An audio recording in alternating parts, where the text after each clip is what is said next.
para ahora sí saludar con mucho gusto a mis compañeros, al queridísimo Fisgón, al periodista y caricaturista Rafael Barajas. ¿Cómo estás, Rafa? Bienvenido a Sin Censura. No te escuchamos, creo que está cerrado tu micrófono. Sí, perdón, decía yo que siempre es un gusto estar aquí contigo, Toño, estar aquí con todo tu auditorio. Y sí, bueno, lo que estamos viendo de Felipe Calderón es verdaderamente de un cinismo arrogante. No puede ser que este señor ahora se elija en el defensor de la democracia en nuestro país. No puede ser que estos señores se pongan a decir que el gobierno está gastando en programas públicos y que está comprando votos. Es decir, está distorsionando totalmente la realidad.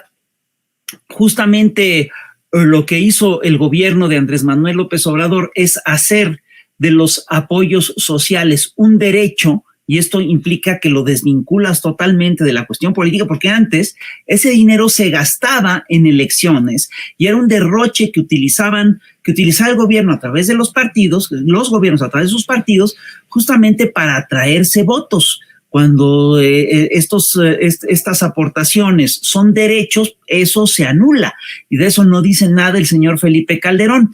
Tampoco dice nada Felipe Calderón del hecho de que él habla de la muerte anunciada de la República.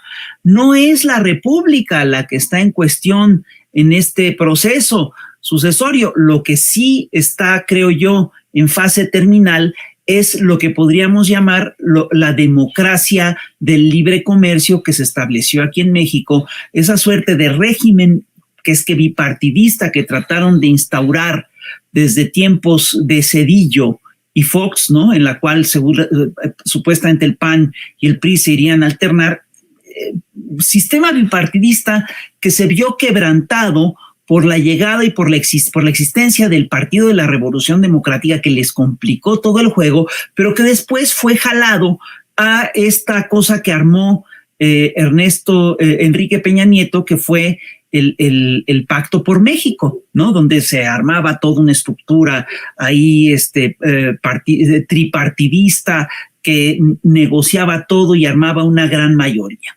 Entonces, lo que lamenta Felipe Calderón es precisamente el fin de la hegemonía neoliberal, el fin de un sistema electoral en el cual lo que definía el voto era precisamente el dinero repartido, ¿no? Que de eso él sabe muy bien, él tiene muy claro qué es lo que hizo, él tiene muy claro cómo es que él llegó a la presidencia, y él debe de tener muy claro cómo es que Enrique Peña Nieto llegó a la presidencia comprando votos.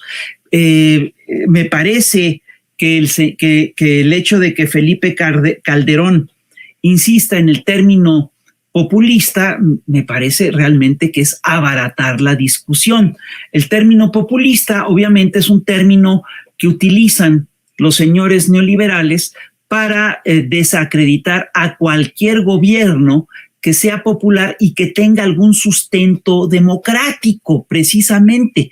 El término democracia es justamente el gobierno del pueblo, es el gobierno del demos, es el reino de las grandes mayorías. Lo que hicieron estos señores es encontrar toda una serie de mecanismos legales para poder alterar la decisión o la voluntad de la mayoría, ¿sí? E implantar los designios de la oligarquía, de las pequeñas élites.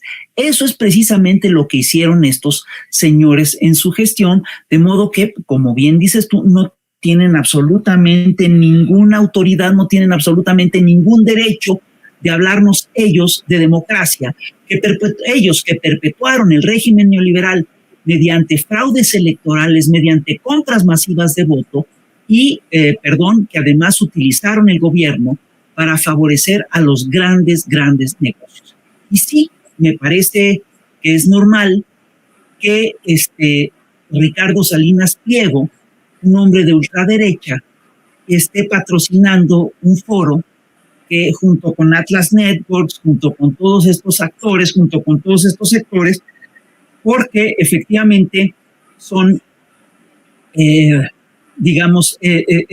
la ultraderecha habla por ellos. Ahora, yo te quiero hacer una te quiero pedir una precisión. Quien está patrocinando este foro es la Universidad de Guadalajara o la Autónoma de Guadalajara.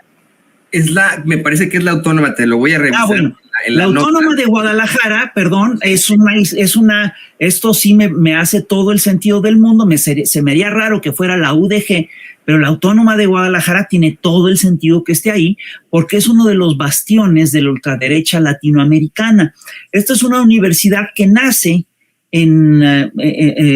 a principios del siglo XX, ¿sí? En plena oleada ultraconservadora en contra de la llamada educación socialista impulsada por Calles y por Cárdenas.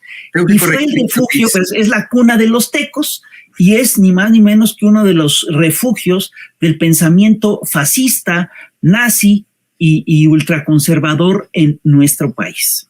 Perdón, tengo que corregir, fe de ratas, y por supuesto que aquí tenemos que dar la realidad. Es la UDG, es la Universidad de Guadalajara. ¿Es la Universidad de Guadalajara, la UDG? Es lo que reporta Obed Rosas, ahí en Sin embargo MX. UDG, Universidad de Guadalajara, dice institución pública que posteriormente negó su participación, aun cuando su logo aparece en la convocatoria. Bueno, ahí sí no entiendo qué está haciendo la Universidad de Guadalajara ahí, y yo sí creo que debemos llamarlos a cuentas, porque eso es absolutamente inaceptable. Entonces, mira, ¿qué es lo que estamos presenciando? Estamos presenciando a grandes rasgos una crisis muy fuerte del modelo neoliberal, una crisis muy importante de la hegemonía imperial de los Estados Unidos, y estamos viendo al lado de esto un resurgimiento muy agresivo de la ultraderecha a nivel internacional. Y es curioso porque esta ultraderecha, que tanto se preocupa por el foro de Sao Paulo, que quién sabe, etcétera, es una ultraderecha que sí se organiza a nivel internacional. Estamos viendo un resurgimiento del anticomintern, de estas asociaciones internacionalistas de extrema derecha, que lo que buscan es detener el crecimiento del pensamiento de izquierdas en el planeta. Pero en este caso es muy chistoso porque esta extrema derecha está claramente vinculada a al pensamiento neoliberal radical, ¿no? Es una ultraderecha que ya te defiende todo golpe de Estado. Ayer vimos a toda una serie de tuiteros de la extrema derecha apoyando el golpe en Bolivia, que fue fallido, por suerte, ¿no?